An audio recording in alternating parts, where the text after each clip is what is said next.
Assalamu alaikum. I am Yasir Akbar and you are watching Study Page. This is the 13th lecture of Object Oriented Programming in C++. In this lecture we are going to study about inheritance. जिस तरह inheritance concept real world में है कि parents की कुछ attributes या behaviour children में transfer होते हैं, इसी तरह same inheritance concept object oriented programming में भी है. सो इसके बारे में पढ़ लेते हैं. Inheritance is a form of software reusability in which new classes are created from existing classes by absorbing their attributes and behaviors and overriding these capabilities with the new classes required. क्या मतलब कि inheritance हमारे पास software usability का वो form है जिसमें हम new classes जब बनाते हैं तो इसमें सिर्फ वो एट्रीब्यूट्स और फंक्शन हम लिखते हैं जो उसके साथ स्पेसिफिक होते हैं, और उसके अलावा अगर कुछ एट्रीब्यूट्स और बिहेवियर हमारे पास किसी और क्लास में पहले से मौजूद होते हैं तो हम वो दोबारा नहीं लिखते. ये क्लास पहले वाली क्लास से वो एट्रीब्यूट्स और बिहेवियर्स एब्जॉर्ब करता है. ठीक है, तो ये चार्ट बन जाता है, पहला वाला क्लास पेरेंट बन जाता है. When creating new class instead of writing completely new data members and member function we inherit the members of the previously defined class. आपने एक क्लास डिफ़ाइन कर दिया, उसमें अपने एट्रीब्यूट्स और बिहेवियर्स है. अभी आप दूसरा क्लास डिफ़ाइन कर रहे हैं जिसको वो एट्रीब्यूट्स और बिहेवियर भी चाहिए जो पहली क्लास वाले में है, और एडिशनल सम कुछ और एट्रीब्यूट्स और बिहेवियर भी है चाहिए. तो आप क्या करेंगे, पहले वाला क्लास जो है उससे न्यू क्लास को इनहेरिट करेंगे. तो पहली क्लास में जो एट्रीब्यूट्स और बिहेवियर या फंक्शंस है वो सारे इसमें भी आ जाएंगे और इसके अपनी एडिशनल भी आप लिखेंगे. फॉर एग्ज़ाम्पल हमारे पास यहाँ पर एग्जाम्पल मौजूद है. These are base classes and these are derived classes. For example student, तो student is a general class. इसमें स्टूडेंट नेम हो सकता है, रजिस्ट्रेशन नंबर हो सकता है, सेमेस्टर एंड सो ऑन. लेकिन फिर हमारे पास ग्रेजुएट स्टूडेंट और अंडर ग्रेजुएट स्टूडेंट में डिफरेंस है. ग्रेजुएट के कुछ एट्रीब्यूट्स अंडर ग्रेजुएट स्टूडेंट से डिफरेंट होंगे, तो वो एट्रीब्यूट्स और बिहेवियर जो है वो इन्हीं क्लासेस के अंदर होंगे. बाकी जो है जो स्टूडेंट के दरमियान जो सारे सेम एट्रीब्यूट्स है वो सारी स्टूडेंट क्लास में होंगे. ठीक है, तो इस स्टूडेंट क्लास से हम ये दो सब क्लासेस डिराइव करेंगे और इन डिराइव्ड क्लासेस को चाइल्ड क्लासेस भी कहते हैं. इसी तरह शेप है फॉर एग्जांपल, तो शेप के कुछ एट्रीब्यूट्स और बिहेवियर हमारे पास सेम है. फॉर एग्जांपल शेप का एरिया हो सकता है, ठीक है, इसका सर्कमफेरेंस हो सकता है एंड सो ऑन, इसका कलर हो सकता है. ठीक है, तो ये ऐसे एट्रीब्यूट्स है जो कि circle, triangle, rectangle, sphere, cube, इन तमाम के दरमियान ये कॉमन है. तो ये एट्रीब्यूट्स हम बेस क्लास में रखेंगे. अभी वो एट्रीब्यूट जो कि सिर्फ सर्कल में स्पेसिफिक है, बाकी ट्राइंगल, रेक्टेंगल, स्फेयर, क्यूब में नहीं है, तो वो हम सर्कल में ही रखेंगे. और इसी तरह ट्राइंगल के वो एट्रीब्यूट जो कि सिर्फ ट्राइंगल तक महदूद है वो सिर्फ ट्राइंगल में रखेंगे. तो इसी तरह इनके दरमियान पेरेंट चाइल्ड रिलेशन बन जाएगा. इसी तरह लोन है, car loan, home improvement loan और मॉर्टगेज लोन. सो ये हमारे पास मुख्तलिफ़ किस्म के लोन्स है जो कि जिनमें कुछ एट्रीब्यूट्स कॉमन होंगे, कुछ स्पेसिफिक होंगे. तो जो कॉमन होंगे वो लोन क्लास में आ जाएंगे, दिस इज़ बेस क्लास, और जो स्पेसिफिक है तो वो अपनी हर एक क्लास के अंदर होंगे. इसी तरह एम्प्लॉई है, यूनिवर्सिटी एम्प्लॉई होता है, खो फैकल्टी हो या स्टाफ हो, तो इनके दरमियान कुछ एट्रीब्यूट सेम होते हैं और कुछ एट्रीब्यूट्स डिफरेंट होते हैं. इसी तरह account, checking account, saving account. So these are the examples of inheritance. अच्छा, इनहेरिटेंस को हम नॉर्मली इसी तरह रिप्रेजेंट करते हैं. दिस इज़ शेप क्लास, ठीक है. So this is the parent class, ये हमारे पास पेरेंट क्लास है, और इसकी फिर हमारे साथ दो चाइल्ड क्लासेस हो सकती है, या हमारे पास कोई शेप है वो 2 डायमेंशनल भी हो सकता है और वो 3 डायमेंशनल भी हो सकता है. सो अगर हम इसको इस तरह एक ट्री के फॉर्म में अरेंज कर दे, दिस इज़ इनहेरिटेंस. फिर 2 डायमेंशनल शेप हमारे पास सर्कल भी हो सकता है, स्क्वायर भी हो सकता है, ट्रायंगल भी हो सकता है. इसी तरह 3 डायमेंशनल स्फेयर हो सकता है, क्यूब हो सकता है, टेट्राहेड्रॉन हो सकता है. अभी स्फेयर, जनरली अगर हम स्फेयर की बात कर ले तो उसके जो ये जितने भी हमारे पास शेप्स है, ठीक है, 6 शेप्स यहाँ पर सब चाइल्ड में हमने यहाँ शो किए. तो इनके जो तमाम शेप्स में वो एट्रीब्यूट जो कॉमन है वो शेप के एट्रीब्यूट्स बन जाएंगे यहाँ पर. ठीक है, बेस ऑफ द ट्री. फिर वो एट्रीब्यूट जो कि सिर्फ 2 डायमेंशनल में कॉमन है तो वो यहाँ इसके एट्रीब्यूट्स बन जाएंगे. और फिर सर्कल में अपने स्पेसिफिक होंगे, स्क्वायर में स्पेसिफिक होंगे, ट्रायंगल में, और इस तरह स्फेयर, क्यूब और टेट्राहेड्रॉन में अपनी स्पेसिफिक एट्रीब्यूट्स आ जाएंगे. So this arrangement is called inheritance and it provide software reusability. किस तरह सॉफ्टवेयर रीयूजिबिलिटी? हमें पता चल गया कि अच्छा इन 6 क्लासेस में कुछ एट्रीब्यूट सेम है, तो हमने शेप में रखी, यहाँ हमने एक बार लिख दी उनको, और कहाँ पर यूज़ कर रहे हैं, इस क्लास में भी यूज़ कर रहे हैं, इस क्लास में भी यूज़ कर रही है, और इन तमाम 6 क्लासेस में भी यूज़ कर रहे हैं। So this is software reusability. हमने कोड एक जगह लिखा है लेकिन यूज़ 6 क्लासेस में कर रहे हैं, 8 क्लासेस में इसको हम यूज़ कर रहे हैं। Another example of inheritance electronics items है, ठीक है। तो इलेक्ट्रॉनिक्स आइटम हमारे पास मोबाइल फ़ोन भी हो सकते हैं, साउंड सिस्टम भी हो सकते हैं। इसी तरह मोबाइल फ़ोन फिर फ़ोन भी, फिर मोबाइल फ़ोन भी हो सकते हैं, कॉर्ड फ़ोन भी हो सकते हैं। इस तरह साउंड सिस्टम, एयर प्लग्स भी हो सकते हैं, स्टीरियो भी हो सकते हैं। तो देखें इनमें जो कॉमन एट्रीब्यूट्स है वो पेरेंट क्लासेस में आ जाएंगे, जो कॉमन नहीं है, स्पेसिफिक है, तो वो स्पेसिफिक क्लासेस में आ जाएंगे। Okay, the new class is refer to as derived और चाइल्ड क्लास। जो न्यू क्लास हम बनाते हैं, ठीक है, नीचे जो हमारे पास ट्री में होता है उसको डिराइव्ड क्लास भी कहते हैं, चाइल्ड क्लास भी कहते हैं। द बेस क्लास और मेन जो क्लास होता है पेरेंट, उसको बेस क्लास भी कहते हैं। So the base class is also known as parent class और सुपर क्लास, ठीक है। This is the base, parent और super class, and these two are the child और derived classes. The derived class can use the members of the base class and can also have its own members and hence can even be larger than a base class. Derived class में हमें पता चल गया कि base class के members भी होते हैं और इसके अपने भी members हो सकते हैं. So derived class normally base class से बड़ा होता है, ठीक है। A derived class is more specific than its base class and represents smaller group of objects. ये तो को क्लियर है कि जितना हम नीचे ट्री में जाते हैं तो हम चीज़ों को स्पेसिफिक बनाते हैं। जिस तरह पिछले लेक्चर में आप लोगों ने देख लिया कि शेप था, फिर 2 डायमेंशनल शेप बन गया, फिर सर्कल बन गया। So circle is more specific than 2 dimensional shape, और 2 dimensional shape is more specific than general shape. तो पेरेंट जनरल चीज़ों को रिप्रेजेंट करता है और चिल्ड्रन जो है वो स्पेसिफिक चीज़ों को रिप्रेजेंट करते हैं। For example, consider car as a base class. So car means any car. It's a general representation of the cars. And then electric car and petrol car as derived classes. ठीक है, तो हमारे पास electric car हो गया तो specific बन गया, इस तरह पेट्रोल का कार हो गया तो ये भी स्पेसिफिक बन गया। तो यहाँ पर एग्जांपल गिवन है। फॉर एग्जांपल कार के हमारे पास एट्रीब्यूट हो सकते हैं, मेक किस कंपनी ने बनाया है, मॉडल क्या है इसका, ठीक है, तो ये हमारे पास एट्रीब्यूट है। बिहेवियर क्या है, ड्राइव, कितना ड्राइव हुआ है। तो ये एट्रीब्यूट्स इलेक्ट्रिक कार के भी होंगे, ये एट्रीब्यूट्स पेट्रोल कार के भी होंगे। अभी इलेक्ट्रिक कार के इसके अलावा और एट्रीब्यूट्स क्या होंगे, बैटरी लेवल है जो कि पेट्रोल कार में नहीं होगा, पेट्रोल कार का जो है वो फ्यूल लेवल होगा। इसी तरह ड्राइव यहाँ भी इनहेरिट हुआ है, यहाँ भी इनहेरिट हुआ है, ठीक है। ड्राइव जो हमारे पास बेस क्लास का मेंबर फंक्शन है। इसी तरह चार्ज, अभी चार्ज जो है इसका अपना बिहेवियर है। इसी तरह फिलअप, ठीक है, कि टैंकी कितनी फिल है। सो ये पेट्रोल कार का अपना एक बिहेवियर है, अपना एक मेंबर फंक्शन है। So child classes are more specific than base classes. A new class can be derived from 1 और 2 और मोर एग्जिस्टिंग क्लासेस। अच्छा, ये भी है कि आप एक क्लास को डिराइव करते हैं, हो सकता है उसको वो एट्रीब्यूट्स और बिहेवियर्स रिक्वायर हो जो कि 2 या 3 क्लासेस में है।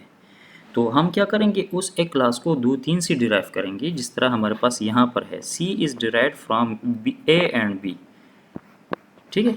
On this basis inheritance has 2 types, single inheritance and multiple inheritance.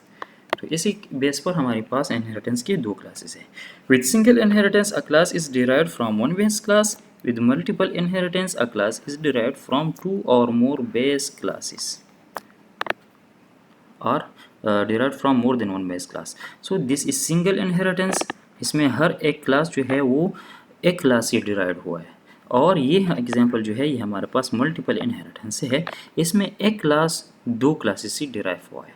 सो जब आप एक क्लास को एक पेरेंट से डिराइव करते हैं, this is called single inheritance. जब आप एक क्लास को मोर देन 1 क्लास से डिराइव करते हैं, इसको कहते हैं मल्टीपल इनहेरिटेंस।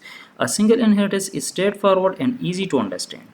ये सिंगल इनहेरिटेंस हमारे पास स्ट्रेट फॉरवर्ड होता है, ठीक है, क्योंकि एक पेरेंट होता है, एक चाइल्ड होता है।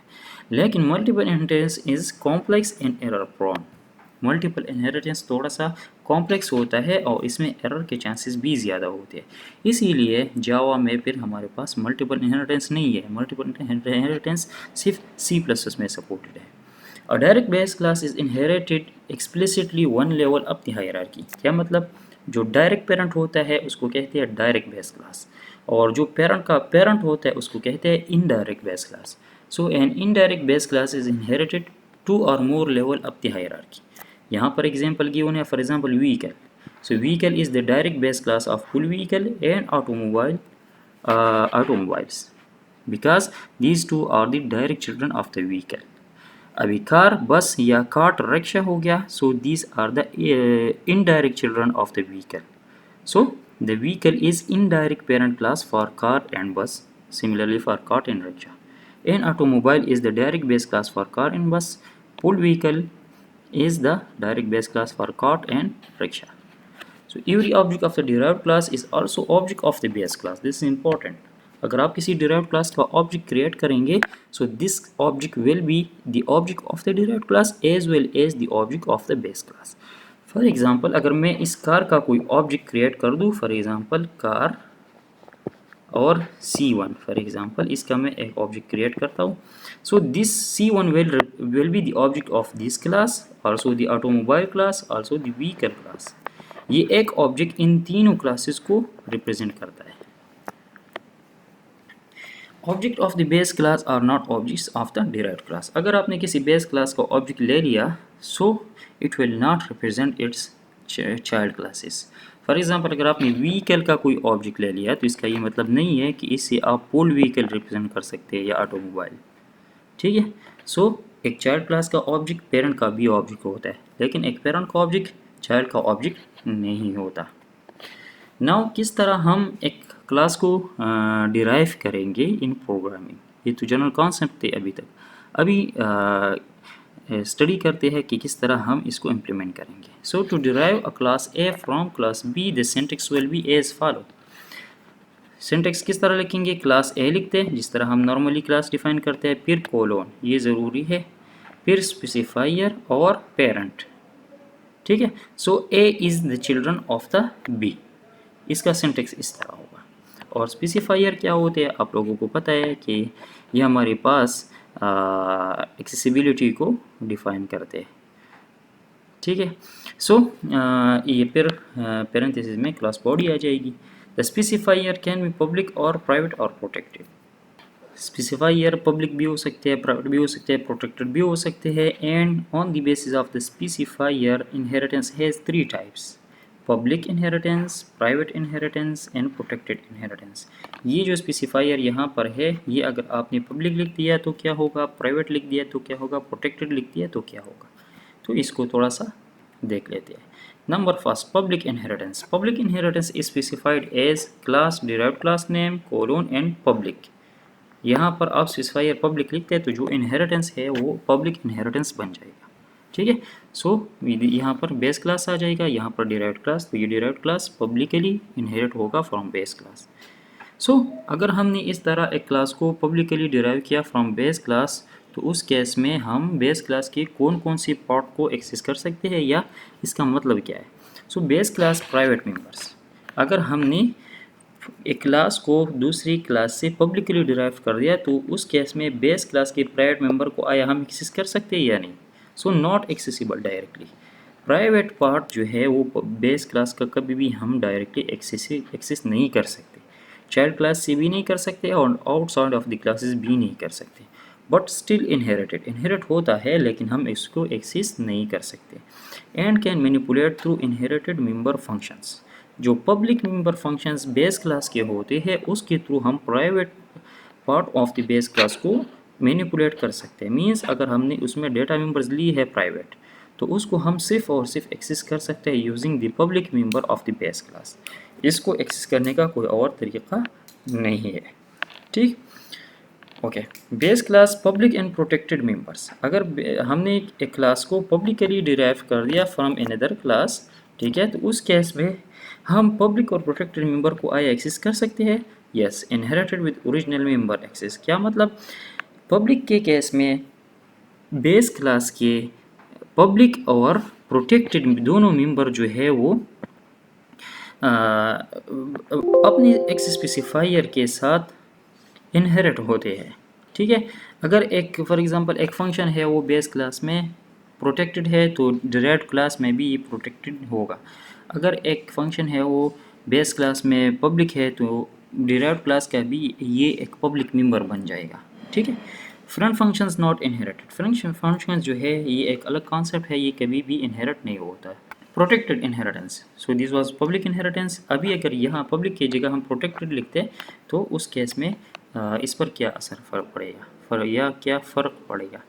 सो protected inheritance is specified as class derived class name protected, यहाँ पर हम प्रोटेक्टेड लिखेंगे, और बेस क्लास नेम। ठीक है, तो इस डिराइव्ड क्लास को हम बेस क्लास से प्रोटेक्टेडली डिराइव कर रहे हैं अभी। तो इस केस में क्या होगा, it is intermediate level of protection between public and private. Public और प्राइवेट के दरमियान में प्रोटेक्टेड इनहेरिटेंस जो है वो लाई करता है। प्रोटेक्टेड मेंबर एक्सेसिबल टू, अभी अगर एक क्लास के अंदर बेस क्लास के अंदर पब्लिक मेंबर है, प्रोटेक्टेड मेंबर है और प्राइवेट मेंबर है, तो प्रोटेक्टेड इनहेरिटेंस के केस में कौन कौन से मेंबर हम एक्सेस कर सकते हैं या नहीं कर सकते। So protected members of the base class will be accessible to base class members, base class friends, derived class members, derived class friends. बस मीन्स एक क्लास के अंदर आपने प्रोटेक्टेड मेंबर्स ली है और उससे आपने दूसरी क्लास को उससे आपने एक दूसरा क्लास प्रोटेक्टेडली इनहेरिट कर दिया। तो अभी इस केस में पहले वाले या बेस क्लास के जो प्रोटेक्टेड मेंबर है वो बेस क्लास और उसके फ्रेंड भी एक्सेस कर सकते हैं और डिराइव्ड क्लास और उसके मेंबर भी एक्सेस कर सकते हैं, लेकिन ये पब्लिकली एक्सेसिबल नहीं है, means out of side of the class ये एक्सेसिबल नहीं होंगे। ठीक है, derived class members refer to public and protected members of the base class, means कि डिराइव्ड क्लास के जो मेंबर्स है वो डायरेक्टली बेस क्लास के प्रोटेक्टेड और पब्लिक मेंबर को एक्सेस कर सकते हैं।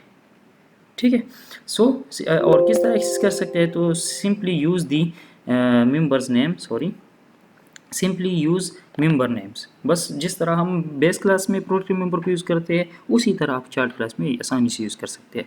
यहाँ पर एक नोट गिवन है कि if a class has protected members then these can only be accessed by objects of that class or can be accessed within the body of the child class and not using object of the child class outside the class body।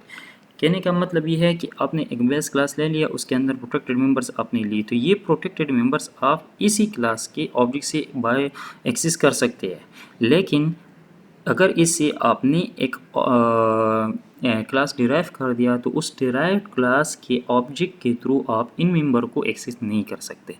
Derived class के body के अंदर access कर सकते हैं लेकिन body के बाहर through object आप एक्सेस नहीं कर सकते। सो ये हम प्रैक्टिकली ये सारे कॉन्सेप्ट देखेंगे।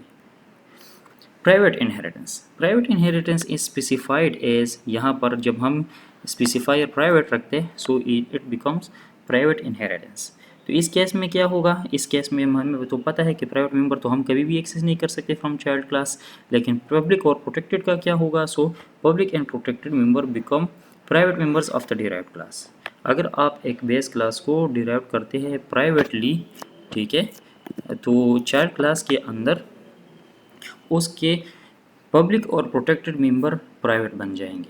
ठीक है, if you do not use specifier then by default the private inheritance is use.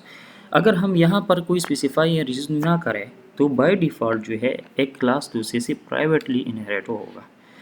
A base class private members are never accessible directly from a derived class but can be accessed through calls to the public and protected member of the base class। ये तो clear है कि किसी base class के private member को हम कभी भी एक्सेस नहीं कर सकते डायरेक्टली। किस तरह एक्सेस करेंगे, तो उस बेस क्लास के कुछ पब्लिक या प्रोटेक्टेड मेंबर फंक्शंस होंगे, उन फंक्शंस के थ्रू हम इसको एक्सेस कर सकते हैं। अच्छा, ये एक चार्ट गिवन है, बुक से लिया गया है और इसमें ये 3 टाइप्स है इनहेरिटेंस के, और ये बताया गया है कि अगर बेस क्लास में हमारे पास स्पेसिफायर पब्लिक प्रोटेक्टेड प्राइवेट हो तो उस केस में इनहेरिटेंस किस तरह बिहेव करेगा। So this represent the part public protected and private part of the base class. और यहाँ पर type of inheritance, public inheritance, protected inheritance और प्राइवेट इनहेरिटेंस।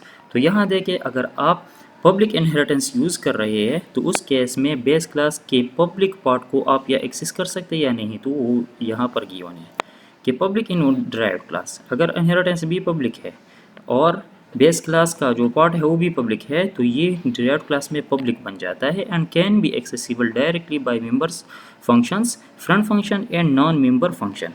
ठीक है। नाउ अगर इनहेरिटेंस हमारे पास प्रोटेक्टेड इनहेरिटेंस हो तो उस केस में public members of the base class will be protected in derived class. अगर आप एक क्लास को दूसरे से प्रोटेक्टेडली इनहेरिट करते हैं तो उस केस में बेस क्लास के पब्लिक मेंबर डिराइव्ड क्लास के प्रोटेक्टेड मेंबर बन जाते हैं and these can be accessible directly by member functions and front functions. Similarly अगर इनहेरिटेंस हमारे पास प्राइवेट हो तो उस क्लास में public members of the base class will become private members in derived classes and can be accessible directly by member functions and friendship functions of the derived classes. Similarly अगर हमारे पास inheritance public inheritance हो तो base class के protected members child class में भी protected ही होंगे and can be accessible directly by member function and friend function. अगर protected inheritance हो तो बेस क्लास के प्रोटेक्टेड मेंबर्स प्रोटेक्टेड होंगे डिराइव्ड क्लास में। इसका मतलब ये कि अगर हमारे पास पब्लिक इनहेरिटेंस हो या प्रोटेक्टेड इनहेरिटेंस हो, बेस क्लास के प्रोटेक्टेड मेंबर्स डिराइव्ड क्लास में भी प्रोटेक्टेड कंसिडर होंगे और प्राइवेट मेंबर जो है वो हमारे पास in case of private inheritance the protected members of the base class will become private members in the derived class. Private case में बेस क्लास का हर पार्ट डिराइव्ड क्लास में private ही बन जाता है। ठीक है, प्रोटेक्टेड और पब्लिक दोनों प्राइवेट बन जाते हैं। अच्छा, अगर हमारे पास इनहेरिटेंस किसी भी टाइप का हो लेकिन बेस क्लास का प्राइवेट पार्ट जो है वो डिराइव्ड क्लास में हिडन होता है, एक्सेसिबल नहीं होता डायरेक्टली। ठीक है, ये हम सिर्फ एक्सेस कर सकते हैं बेस क्लास के प्रोटेक्टेड और पब्लिक मेंबर्स के थ्रू, मेंबर फंक्शंस के through. Okay, now using protected data members इसके एडवांटेजेस और डिसएडवांटेजेस क्या है। सो एडवांटेजेस ये है कि derived class can modify values directly. Derived class base class की वैल्यूज को डायरेक्टली इसके थ्रू मॉडिफाई कर सकते हैं तो इसकी बिना पर हमारे पास परफॉर्मेंस में थोड़ी सी बेहतरी आती है, slight increase in performance because it avoid set get function call overhead. हम नॉर्मली डेटा मेंबर्स को सिट गिट फंक्शन के थ्रू ही सिट करते हैं या उसको प्रिंट करते हैं, तो अगर हम डायरेक्टली बेस क्लास के मेंबर्स को चार क्लास से एक्सेस कर सकते हैं तो फिर बेस क्लास की सिट गिट फंक्शन कॉल जो है उसकी ज़रूरत नहीं है, डायरेक्टली हम कर सकते हैं। लेकिन डायरेक्ट करने का एक मतलब तो ये है कि हमने वो सिक्योरिटी जो हमारे पास सिक्योरिटी का जो कॉन्सेप्ट है वो हमने वायलेट कर दिया। ठीक है, सो डिसएडवांटेज क्या है कि नो वैलिडिटी चेकिंग। आप एक क्लास के मेंबर्स को दूसरी क्लास से डायरेक्ट चेंज कर सकते हैं तो उसके लिए तो कुछ वैलिड चेक्स होनी चाहिए जो कि नॉर्मली सिट गिट फंक्शन के थ्रू हम करते हैं और आपने सिट गिट फंक्शन को अवॉइड कर दिया। So no validity checking because derived class can assign illegal values. Derived class illegal values भी असाइन कर सकते हैं। ठीक है, क्योंकि वैलिडिटी चेकिंग हम सिट गिट फंक्शन के अंदर ही इम्प्लीमेंट करते हैं और आप अभी डिराइव्ड क्लास से डायरेक्ट वैल्यूज को चेंज करते हैं, so there is chance of error और illegal values. Break encapsulation, encapsulation का जो कॉन्सेप्ट है कि हम एक क्लास के मेंबर और डेटा को एक कैप्सूल या क्लास के अंदर या ऑब्जेक्ट के अंदर बंद करते हैं जो कि बाहर से डायरेक्टली एक्सेसिबल नहीं होते, तो अभी हमने ब्रेक कर दिया क्योंकि हम चाइल्ड क्लास से अभी डायरेक्टली डाटा मेंबर को एक्सेस और चेंज कर सकते हैं। So protected members are part of both base and derived class implementation. ठीक है, तो प्रोटेक्टेड पार्ट जो है वो अभी बेस क्लास और चाइल्ड क्लास दोनों का हिस्सा बन गया। ठीक है, तो वो इनकैप्सुलेशन का जो कॉन्सेप्ट है वो हमने थोड़ा सा चेंज कर दिया। Implementation dependent, derived class member function more likely dependent on the base class implementation. अगर आप डिराइव्ड क्लास के मेंबर फंक्शन के थ्रू बेस क्लास के डेटा मेंबर को चेंज करते हैं तो इसका मतलब ये है कि कल को अगर आपने बेस क्लास में कुछ चेंजेस कर दी तो डिराइव्ड क्लास के उन फंक्शन में भी आप चेंज करेंगे। ठीक है, सो इम्प्लीमेंटेशन डिपेंडेंट हो गई है ये दोनों। Base class implementation change may result in derived class modification. So thank you so much for watching. This was just introduction to inheritance और नेक्स्ट लेक्चर में प्रैक्टिकली हम इन तीनों मेथड को पब्लिक, प्रोटेक्टेड, प्राइवेट और इसके साथ साथ सिंगल इनहेरिटेंस, मल्टीपल इनहेरिटेंस इसको प्रैक्टिकली इम्प्लीमेंट करके देखेंगे कि किस तरह हम इनहेरिटेंस इम्प्लीमेंट करते हैं इन C++। Please keep watching the videos. If you have not subscribed the channel, please subscribe it. Also share the channel with your friends. Thank you so much. Allah Hafiz.